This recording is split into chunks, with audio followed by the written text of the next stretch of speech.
J'ai fait une thèse que j'ai soutenue en 2020 sous la direction de Madame Blandine Dostremo. Et ma thèse, elle porte sur l'immigration yéménite en Angleterre. Le titre exact, c'est Dire et faire communauté, le cas de l'immigration yéménite en Angleterre, de 1950 à 2015. Et c'est une thèse que j'ai soutenue en sociologie. J'ai voulu dans ma thèse analyser le concept de communauté autour de ce cas particulier qui est l'immigration yéménite en Angleterre. Parce que je suis parti du constat que cette immigration était installée en Angleterre depuis plusieurs décennies. Certains auteurs remontent à la fin du 19e siècle.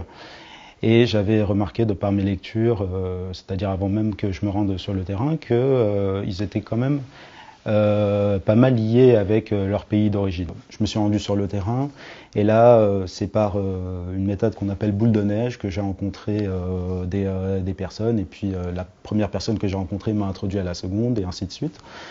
Voilà, ça c'est pour ce qui est des entretiens. Ensuite, j'ai pas mal consulté les statistiques ethniques, chose qui n'existe pas en France, mais qui existe en Angleterre. Et ça, c'est un des points forts de ma thèse, dans le sens où, dans le cas de l'immigration yéménite,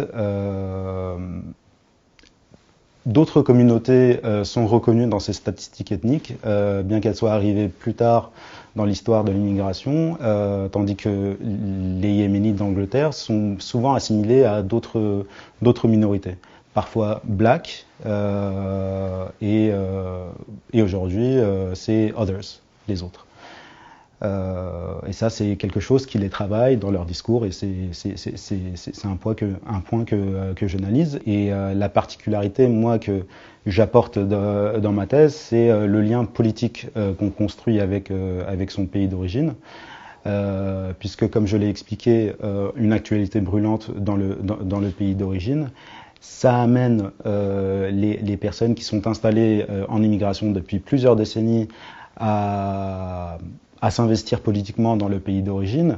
Et puis le deuxième facteur, c'est que le renouvellement de l'immigration, dû à cette actualité brûlante, c'est-à-dire que d'autres immigrés vont arriver et vont rencontrer la communauté qui est déjà installée, et ben ils vont apporter de nouvelles idées, et ça va rajeunir un peu les idées qui fusent au sein de cette communauté, et ce qui conduit à ce qu'il y ait des scissions, on va dire des renouvellements de la manière dont on se projette à la fois dans le pays d'origine et en immigration.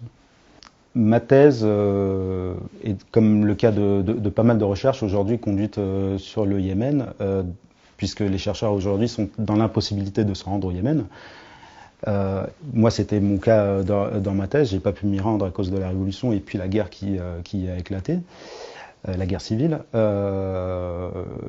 Et c'est ce que je voulais en fait faire au départ, c'est-à-dire me rendre au Yémen. Mais bon, par manque de chance, je n'ai pas pu y aller et j'ai voulu donc trouver un peu de Yémen en immigration. Et c'est ce qui m'a conduit à tourner un peu et à aller voir ce qui se passait dans l'immigration. En Angleterre.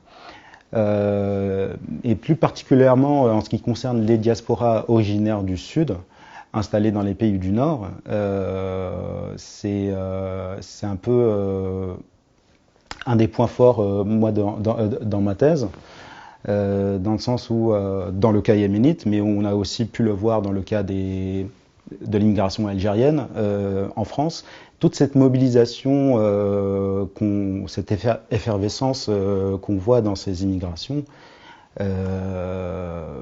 qui veulent vraiment s'investir politiquement dans leur pays d'origine, qui ne peuvent pas, pour des raisons évidentes politiques, dans leur pays d'origine, mais qui le peuvent en revanche en immigration.